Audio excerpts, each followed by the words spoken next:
ومن اراد الآخرہ، اور جو کوئی آخرت کا ارادہ کرتا ہے، اور صرف ارادہ نہیں، وسعى لها سعيها، اور کوشش بھی کرتا ہے آخرت کی زندگی کے لیے جیسا کہ کوشش کرنی چاہیے. یہ ہے اصل مسئلہ. اب مجھے بتائیں، یہ ہے کتابوں کا خدا، یہ ہے قرآن کا خدا. مسلمانوں کا خدا یہ ہے کہ بس اللہ کو مان لیا کافی ہے جی، جنت میں پہنچ جائیں گے. قرآن کیا کہہ رہا ہے کہ جس نے آخرت میں بھلائی کا ارادہ کیا اور پھر کوشش بھی کی جیسا کہ کوشش کرنے کا حق ہے، وہ ہوا مؤمن، اور وہ ہوا اہل ایمان میں سے. یہ بھی شرط ہے. اگر کوئی اہل کفر میں سے ہے، دنیا میں کی گئی اس کی نیکیاں برباد ہیں، دنیا میں اجر ملے گا، آخرت میں نہیں. اہل ایمان میں سے ہے اور آخرت کا ارادہ کرتا ہے اور کوشش بھی کرتا ہے جیسا کہ کرنی چاہیے. یہ کوئی مشکل نہیں ہے. اگر کوئی کہ جی مجھے سمجھ نہیں آ رہی کون سی کوشش کرنی ہے، جس طرح ہم دنیا کے لیے کوشش کرتے ہیں. دنیا میں کسی نے مکان بنانا ہوتا ہے تو اسے پتا ہے کہ اس نے کیا کچھ کرنا. دنیا میں کسی نے اپنا بچہ اسکول میں داخل کروانا ہوتا ہے، اسے پتا ہوتا ہے کہ میں نے کیا کرنا ہے. نہیں پتا ہوتا تو 50 بندوں سے پوچھتا ہے. ہاں، دین نہیں پوچھتا تو کسی سے نہیں پوچھتا. دنیاوی معاملات میں 20 لوگوں سے مشورے ہوتے ہیں، اور خریداری کے وقت بھی درجنوں دکانیں دیکھی جاتی ہیں، اس کے بعد الٹیمیٹلی ڈیسیژن کیا جاتا ہے. آخرت کے معاملے میں ضرورت ہی کوئی نہیں. ہر کوئی جو ہے وہ پورا لاما بنا ہوا ہے، بغیر پڑھے لکھے، بغیر دین کو سمجھے ہوئے، اوور کانفیڈنٹ ہے کہ مجھے سب کچھ پتا ہے. تو اللہ تعالیٰ فرما رہا ہے کہ جو آخرت کا ارادہ کرے کہ اس نے اپنی آخرت کی زندگی سنوارنی ہے، جنت میں جانا ہے، پھر کوشش بھی کرے جیسا کہ کوشش کرنے کا حق ہے، اور وہ ہوا مؤمن. فَأُولَئِكَ كَانَ سَعْيُهُمْ مَشْكُورًا، تو پھر ایسے وہ لوگ ہیں جن کی ہوئی کوشش ٹھکانے لگے گی، ان کو اجر ملے گا. یعنی دودھ پینے والے مجنو نہیں، بلکہ ایفرٹ پٹ کرنے والے. کوشش کی، کوشش کا حق ادا کیا. اللہ تعالیٰ فرما رہا ہے ایسے لوگوں کی کوشش پھر ٹھکانے لگے گی جو آخرت کے لیے کوشش کریں گے. باقی اللہ تعالیٰ نے ایک اپنا یونیورسل ٹروتھ ساتھ بتا دیا کہ جہاں تک دنیا کا معاملہ ہے، برتنے کے لیے دینا سبسسٹنس لیول کے اوپر، یا سمجھنے کے لیے عقل دینا، یہ ہم سب کو دیں گے. کلن نمد ہؤلاء وہؤلاء من عطاء ربک، اور ہم سب کو مدد دیتے ہیں، ان کو بھی اور ان کو بھی، تمہارے رب کی عطا سے. یعنی اگر کوئی دنیا کے لیے کوشش کرے گا تو اللہ تعالیٰ ایسا نہیں کرے گا کہ چونکہ یہ دنیا کے لیے لگا ہوا ہے لہذا اس کے بازوؤں پہ میں فالج گرا دوں، یہ کوشش کر ہی نہ سکے. نہیں کرے. یہ بندہ شراب خانے جانا چاہتا ہے تو میں اس کے پاؤں پہ فالج گرا دوں کہ پہنچ ہی نہ سکے. نہیں، ایسا نہیں ہوگا. حالات و واقعات اسے دیے جائیں گے، ٹھیک ہے جا. اور اذان کی آواز سن کے اگر کوئی مسجد کی طرف جانا چاہتا ہے اسے بھی حالات و واقعات دیے جائیں گے. یہ ہے رب کی عطا، جو اپنے نافرمانوں کو بھی دے گا، اپنے تابع فرمان لوگوں کو بھی دے گا.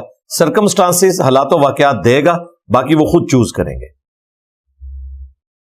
وَمَا كَانَ عَطَاءُ رَبِّكَ مَحْظُورًا، اور تیرے رب کی عطا کو کوئی روک نہیں سکتا. یہ ہو ہی نہیں سکتا کہ کوئی اہل ایمان میں سے یہ تمنا کرے کہ یا اللہ یہ تو تیرے نافرمان ہے، ان کی روٹی بند کر دے. اللہ چاہے تو بند کر سکتا ہے، لیکن اللہ نے دنیا میں سب کو حالات و واقعات دینے ہیں فیوریبل، اس اعتبار سے کہ وہ اپنے حالات و واقعات کو استعمال کر کے اپنے رب کو پہچان لے. سیدھی سی بات ہے، تاکہ کوئی شخص گلہ نہ کر سکے. انظر کیف فضلنا بعضهم علی بعض، تم ذرا غور کر کے دیکھو کہ ہم نے کس طرح بعض کو بعض پر فضیلت دی ہے. وَلَلْآخِرَةُ أَكْبَرُ دَرَجَاتٍ وَأَكْبَرُ تَفْضِيلًا، اور آخرت جو ہے وہ درجوں کے اعتبار سے بھی اور فضیلت کے اعتبار سے بھی سب سے بڑھ کر ہے ایز کمپیئر ٹو دنیا کے. یعنی جس طرح دنیا میں بعض چیزوں کو بعض پر اللہ نے فضیلت دی ہے نا، اسی طریقے سے آخرت کی زندگی کو دنیا کی زندگی پر فضیلت دی ہوئی ہے. اور یہ بھی سمجھانے کے لیے، ورنہ وہ تو کمپیریزن ہی کوئی نہیں. دنیا میں آپ دیکھ لیں اللہ تعالیٰ نے کئی چیزوں کو اسی جنس میں دوسری چیزوں کے اوپر فضیلت دی ہوئی ہے. میٹلز آپ دیکھ لیں، دھاتیں جو ہیں، سونے کو فضیلت دے دی ہے لوہے کے اوپر. لوہا کتنا ہی خوبصورت ہو، سونے کی جو ورتھ ہے وہ لوہے کی نہیں ہو سکتی، چاندی کی وہ ورتھ نہیں ہو سکتی جو سونے کی ہے. لکڑی میں دیودار کی جو لکڑی ہے اس کو فضیلت دی ہے اللہ تعالیٰ نے باقی لکڑیوں کے اوپر. ایک جنس کے اندر دیکھیں کیا رکھتی ہے. آموں میں چونسا آم، انور الٹور، اس کو فضیلت دی ہے باقی آموں کے اوپر. ایک جنس کی دوسری جنس میں بھی ہے، ایک جنس کے اندر بھی فضیلت ہے. یہ اللہ تعالیٰ نے ایک سنت اپنے لیے ٹھہرائی ہے کہ وہ ہر چیز میں ایک ایلیٹ چیز بنا دیتا ہے اور باقی سارے چیزیں اس کے تابع ہوتی ہیں. یہ اللہ نے اپنی سنت اس اعتبار سے بھی رکھی ہے کہ آخرت کی زندگی دنیا کی زندگی کے اوپر بھاری ہے، اور اس سے بڑی کیا چیز ہوگی کہ آخرت کی زندگی ہمیشہ کے لیے ہے اور دنیا کی زندگی ختم ہو جانے والی ہے، اور کوئی پلاننگ بھی نہیں کہ کب ختم ہو جانی ہے. بعض کو 20 سال ملی، بعض کو 30 سال، بعض کو 50، حد کسی کو 60 70، کوئی 100 تک پہنچتا ہے، اور وہ بھی جس طریقے سے پہنچ رہا ہوتا ہے خود اپنی جان سے بھی وہ تنگ ہوتا ہے اور دوسرے لوگوں کے لیے بھی ایک رذیل عمر میں پہنچنا آزمائش کا معاملہ ہو جاتا ہے. تو اللہ تعالیٰ ہمارا تم غور کرو تو تمہیں پتا چل جائے گا کہ دنیا میں ہم نے کئی چیزوں کو دوسری چیزوں کے اوپر فضیلت دی ہے، تو اسی طریقے سے آخرت بھی اپنے درجوں کے اعتبار سے اور اپنی فضیلت کے اعتبار سے سب سے بڑھ کر ہے. لا تجعل مع اللہ الہا آخر، یہ ہے اب کانٹے کی بات جو سٹارٹ ہوئی ہے یہاں سے، اور آخری یہ ٹاپک کنکلوڈ بھی اسی کے اوپر ہوگا. مت ٹھہرانا اللہ کے ساتھ کسی کو معبود، فتقعد مذموما مخذولا، ورنہ تم مذمت زدہ ہو کر، بے کس ہو کر رہ جاؤ گے اگر تم نے اللہ تعالی کے ساتھ کسی اور کو معبود ٹھہرایا. یعنی دنیا میں اگر اللہ کے ساتھ شرک کیا تو آخرت میں تمہاری مذمت بھی ہوگی اور تم بے یار و مددگار ہوگے، تمہارا کوئی حمایتی نہیں ہوگا اگر تم نے اللہ کے ساتھ کسی اور کو معبود ٹھہرایا. اگرچہ یہ آیت اس رکوع کی آخری آیت ہے، لیکن اگلے رکوع میں جو آخری آیت ہے وہ بھی بالکل اسی سے ملتی جلتی ہے. بیسیکلی یہ بریکٹ ہے جو توحید سے شروع ہو کے توحید پہ ختم ہو رہی ہے، اور اب آیت نمبر 23 سے 10 کمانڈمنٹس شروع ہو رہی ہیں، جس کے اوپر ہمارا ریسرچ پیپر نمبر 7 بھی ہے، اور میں نے کئی ایک لیکچرز کے اندر ان 10 احکامات کو کور کیا ہے. قرآنک ورژن آف 10 کمانڈمنٹس، جو اللہ تعالیٰ نے تمام الہامی کتابوں میں 10 بنیادی احکامات دیے تھے بنی اسرائیل کو، ان کا قرآنک ورژن یہ ہے. الفاظ کا فرق ہو سکتا ہے تورات کا، انجیل کا اور قرآن کا، لیکن جو مفہوماً بات ہے وہ ایک ہی چل رہی ہے. وہاں پر بھی پہلا حکم جو ہے توحید کا ہے، جو پچھلے دنوں وہ ویڈیو میری ریکارڈ ہوئی تھی. ماربری ایمینول جو ایک بشپ ہے آسٹریلیا کا، جس نے اسلام کے اوپر اعتراضات کیے تھے، تو اس کے جواب میں نے جو تورات سے اور انجیل سے آیات پیش کی تھی، ان میں نے جو 10 کمانڈمنٹس میں پہلی کمانڈ ہے توحید سے متعلق، کہ اللہ تعالیٰ نے فرمایا کہ میں جیلس گاڈ ہوں، میں اپنے ساتھ کسی کو برداشت نہیں کرتا، نہ خشکیوں میں، نہ سمندروں کی تہوں میں، نہ آسمانوں میں، کسی ہستی کو اپنے ساتھ شریک برداشت نہیں کروں گا. تو یہ قرآنک ورژن آف 10 کمانڈمنٹس ہے. یہ قرآن حکیم میں سورۃ الانعام میں بھی آئی ہیں، سورۃ البقرہ میں بھی، لیکن جس تفصیل کے ساتھ سورہ بنی اسرائیل میں آئی ہیں نا، اور کہیں اس طرح نہیں آئی. پہلی کمانڈ آ رہی ہے وَقَضَىٰ رَبُّكَ أَلَّا تَعْبُدُوا إِلَّا إِيَّاهُ، اور تمہارے رب نے یہ حکم فرما دیا، یہ بات طے کر دی بنی اسرائیل کے لیے بھی اور اس امت کے لیے بھی، کہ مت پوجنا کسی کو سوائے اس کے. یعنی توحید جو ہے یہ پہلی کمانڈ ہے، اور اس سے پہلے بریکٹ سٹارٹ ہو گئی ہے کہ اگر اللہ کے ساتھ کسی کو معبود ٹھہرایا تو ذلیل و خوار ہو کر جہنم میں داخل کیے جاؤ گے. آیت نمبر 22 سورہ بنی اسرائیل کی. اور جب یہ رکوع ختم ہوگا تو اسی طرح کے الفاظ کے اوپر ختم ہوگا کہ اللہ کے ساتھ کسی کو شریک نہ ٹھہرانا ورنہ تمہیں جہنم میں پھینک دیا جائے گا۔ تو یہ پہلی کمانڈ توحید، ایاک نعبد و ایاک نستعین، اے اللہ ہم عبادت بھی صرف تیری کریں گے اور دعا میں مدد کے لیے صرف تجھی کو پکاریں گے۔ عام مدد آپ کسی سے بھی لے سکتے ہیں، مخلوق سے بھی لے سکتے ہیں، لیکن وہ مدد جو دعا والی ہے، آپ کا کسی ہستی کے بارے میں یہ عقیدہ ہے کہ میں اس کی طرف متوجہ ہوں، وہ میری مصیبت اور پریشانی کو ٹال دے گا، یہ والا جو معاملہ ہے یہ صرف اللہ کے ساتھ خاص ہے۔ وَإِيَّاكَ نَسْتَعِينُ، سورۃ الفاتحہ میں ایاک نستعین سے مراد ہے دعا میں صرف اللہ کو پکارنا ہے۔ یہاں عمومی مدد مراد نہیں ہے، اس کا تو حکم ہے وَتَعَاوَنُوا عَلَى الْبِرِّ وَالتَّقْوَى وَلَا تَعَاوَنُوا عَلَى الْإِثْمِ وَالْعُدْوَانِ، نیکی اور پرہیزگاری کے کاموں میں ایک دوسرے کی مدد کرو، برائی میں ایک دوسرے کی مدد مت کرو۔ وہ تو آپ کو حکم ہے۔ یہ اکثر کہہ رہے ہوتے ہیں نا کہ جی اگر اللہ ہی سے مدد مانگنی ہے تو آپ امی سے روٹی کیوں مانگتے ہیں؟ وہ باپا جانی اگلے دن ویڈیو میں کہہ رہے تھے کہ اگر ڈسپرین کی گولی، پیناڈول کی گولی مشکل کشا ہے تو ولی کیوں نہیں ہو سکتا؟ اور بھائی ظاہری اسباب ہیں، اگر کوئی کچھ کر سکتا ہے تو ٹھیک ہے کروا لیں، لیکن ظاہری اسباب میں اگر ایک بندہ آپ کے سامنے موجود نہیں، وہ مر گیا، چاہے وہ آخرت کی زندگی میں زندہ ہے لیکن دنیا سے چلا گیا، اپنی قبر میں ہے، اس کو آپ مدد کے لیے نہیں پکار سکتے۔ سامنے ہے تو آپ ضرور پکاریں، بلکہ حکم ہے کہ آپ نے مدد کرنی ہے اگر آپ کو کوئی پکارے۔ نبی الاسلام نے صحابہ کرام کے ذریعے غزوہ بدر اور احد میں کافروں کے خلاف جنگوں کو لڑائے، تو وہ ظاہری اسباب آپ کے ساتھ اٹیچ تھے، لیکن یہ نہیں ہوا کہ غزوہ احد میں حضرت امیر حمزہ شہید ہو گئے اور نبی الاسلام نے خیبر کے موقع پر امیر حمزہ کو بلایا ہو کہ چونکہ تم بدر میں بھی میری طرف سے آرمی چیف تھے، احد میں بھی آرمی چیف تھے، لہذا خیبر میں بھی تم ہی آرمی چیف ہوگے، المدد یا حمزہ۔ نہیں، دنیا سے جا چکے تھے، آخرت کی زندگی میں تھے، سیدنا علی کو بلایا۔ نہ نبی علیہ السلام نے کبھی کسی فرشتے کو بلایا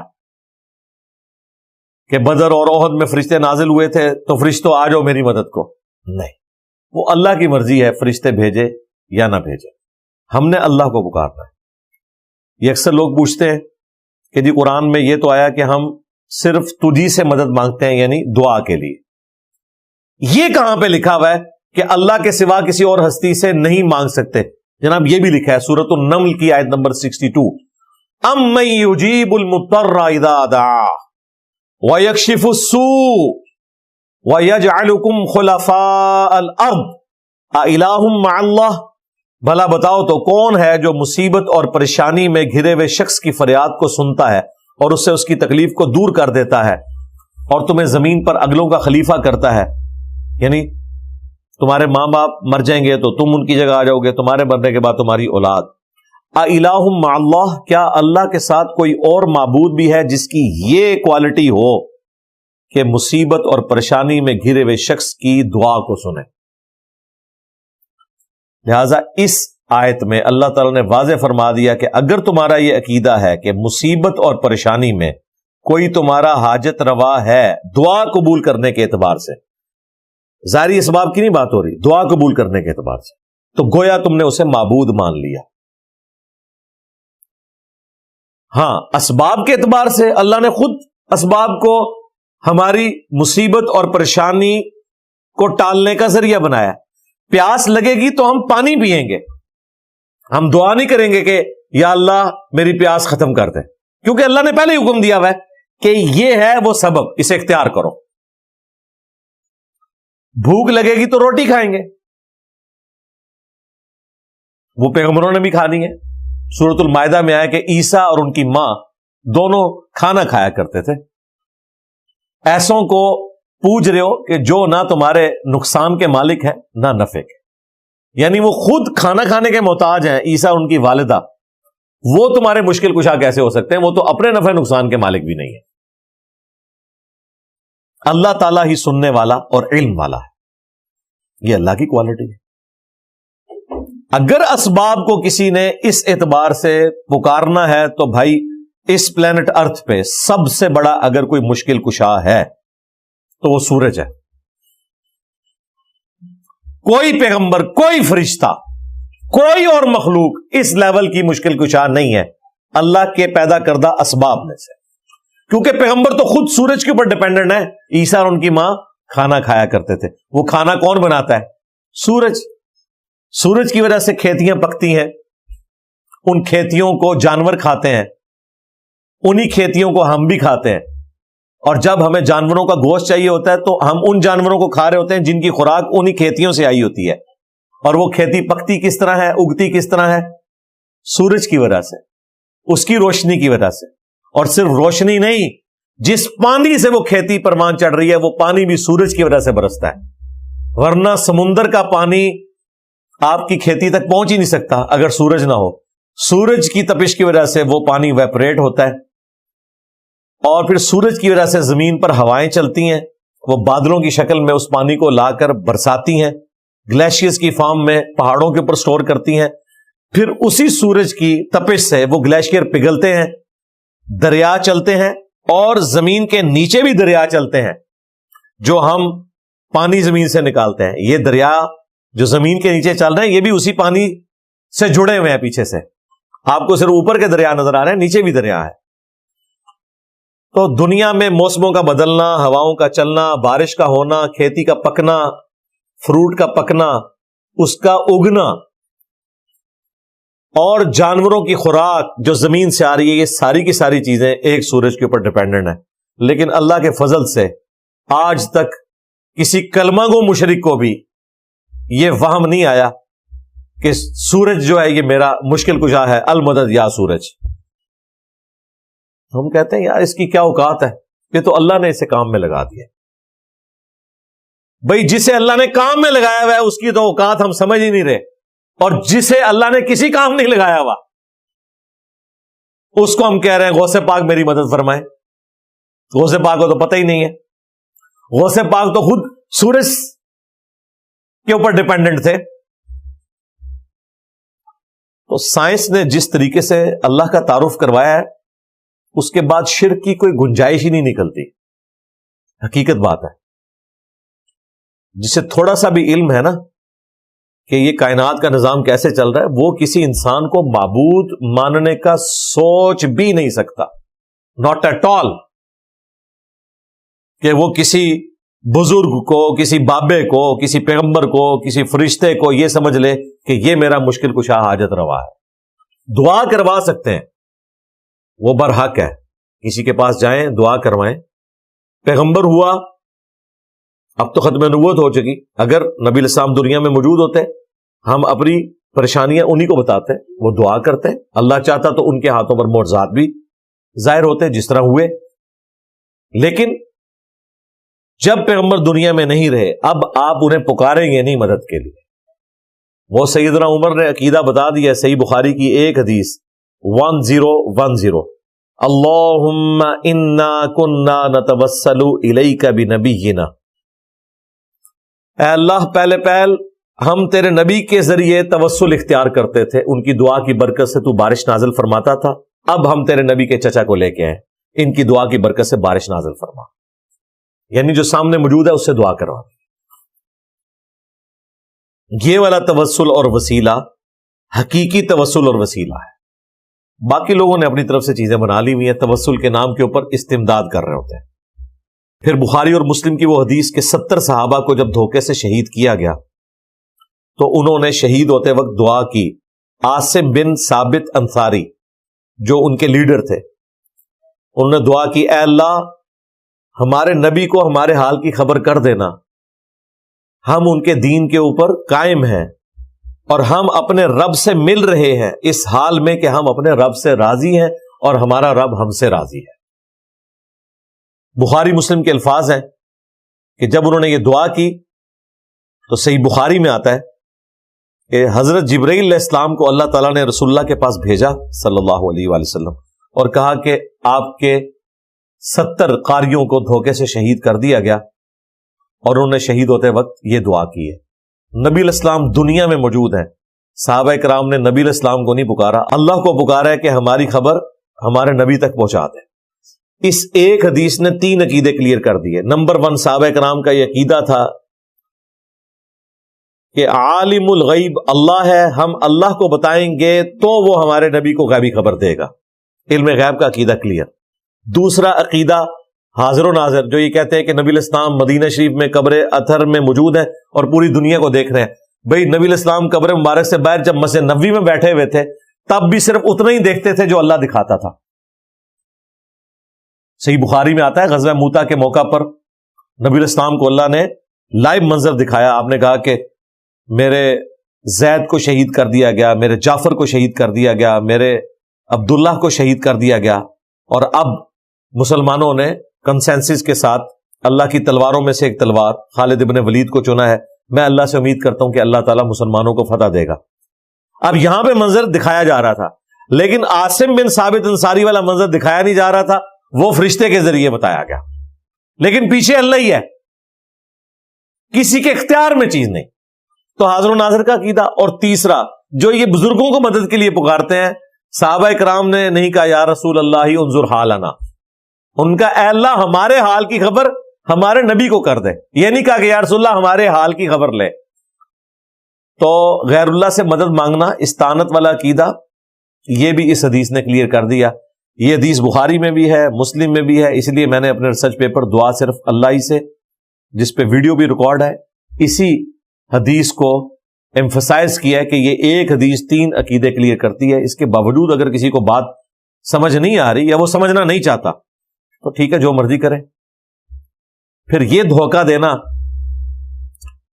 کہ اللہ تبارک و تعالی تک پہنچنے کے لیے آپ کو بیچ میں ہستیوں کی ضرورت ہے، ڈائریکٹ آپ اللہ سے دعا نہیں کر سکتے۔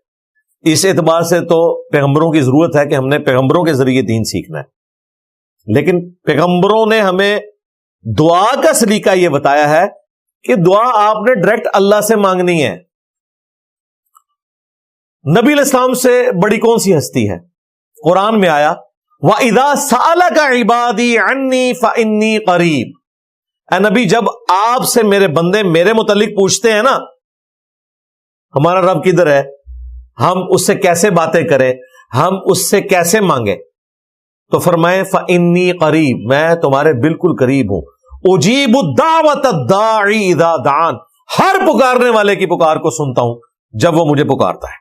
اب ہونا چاہیے تھا اے نبی جب میرے بندے آپ سے پوچھیں میرے متعلق تو آپ فرمائیں کہ مجھے وسیلہ ڈالو تو اللہ سنے گا۔ اللہ ڈائریکٹ کسی کی نہیں سنتا۔ جس طرح آپ کو پرائم منسٹر تک پہنچنے کے لیے محلے کے کونسلر کی، ایم این اے کی، اور اس کے بعد وزیر کی، اور پھر وزیر اعلیٰ کی ضرورت پڑتی ہے، اس طرح اللہ تک پہنچنے کے لیے پہلے بابوں کو ڈالو، پھر تابعین کو ڈالو، پھر صحابہ کو، اینڈ پہ مجھے ڈال کے پھر اللہ تک پہنچو۔ نہیں، ہر پکارنے والے کی پکار کو سنتا ہوں، لیکن لوگوں کو بھی چاہیے کہ میرا حکم مانے اور مجھ پر ایمان لائیں جیسا کہ ایمان لانے کا حق ہے، تاکہ وہ کامیاب ہو سکے۔ اسے ہمارے استاد ڈاکٹر اسرار صاحب نے کہا تھا یہ انسانیت کا میگنا کارٹا ہے۔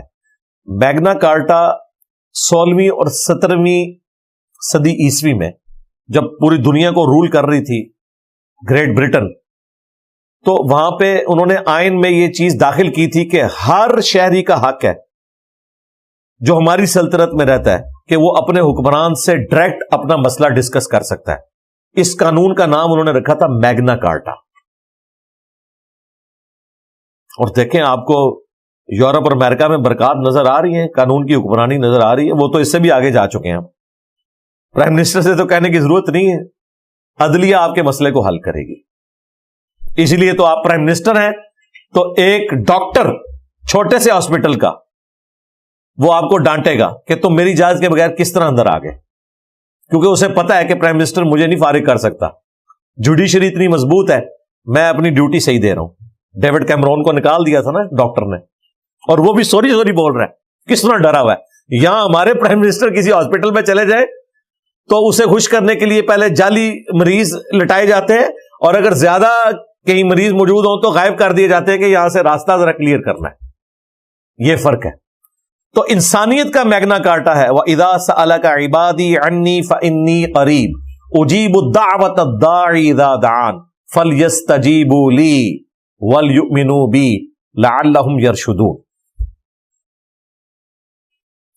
پھر سورہ المؤمن میں جو آیت مبارکہ ہے وقال ربکم، اور تمہارے رب نے یہ حکم فرما دیا ہے ادعونی استجب لکم، اے میرے بندو مجھ سے مانگو میں تمہاری دعاؤں کو قبول کروں گا. ان الذین یستکبرون عن عبادتی، بے شک جو لوگ ہماری عبادت سے تکبر اختیار کریں گے، ہم سے دعا نہیں مانگیں گے، میں انہیں ذلیل و خوار کر کے جہنم میں داخل کروں گا. یہ سورہ المؤمن سورہ غافر کی آیت نمبر 60 ہے. المؤمن الغافر ایک ہی سورت کے دو نام ہیں. یہ آیت مبارکہ نبی علیہ السلام نے تلاوت کی، سنن ابی داؤد میں حدیث ہے اور جامع ترمذی میں. آپ نے فرمایا الدعاء هو العبادہ، دعا ہی تو عبادت ہے. یعنی دعا کرنا کوئی سمپل چیز نہیں. جب آپ یا شیخ عبد القادر جیلانی مدد کہہ رہے ہوتے ہیں نا، تو آپ عبد القادر جیلانی کو معبود مانے ہوئے ہوتے ہیں. جو سورہ النمل میں آیا الہ مع اللہ، کیا اللہ کے ساتھ کوئی اور معبود بھی ہے جو تکلیف دور کرے گا؟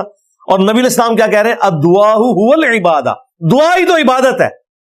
لہذا یہ یا شیخ عبد القادر جیلانی کا مطلب ہے آپ نے عبد القادر جیلانی کو معبود مان لیا، خواہ آپ اس کو بندہ ہی کہتے ہو. اللہ اسے کہہ رہا ہے کہ تم نے معبود مان لیا، اللہ کے ساتھ صفت میں شریک کر دیا. پھر نبی علیہ السلام نے یہ آیت پڑھی ادعونی استجب لکم، اے میرے بندو مجھ سے مانگو میں تمہاری دعاؤں کو قبول کروں گا. جو دعا کرنے سے تکبر کریں گے میں انہیں ذلیل و خوار کر کے جہنم میں داخل کروں گا. ہمارا رب وہ شہنشاہ ہے کہ جس سے نہ مانگا جائے تو وہ ناراض ہوتا ہے.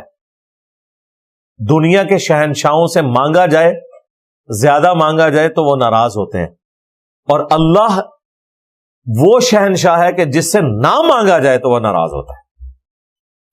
اس نے دعا کو صرف مشروع نہیں فرمایا، فرض کر دیا، اور ایسا فرض کیا ہے کہ اگر نہیں مانگو گے تو ناراض ہوگا.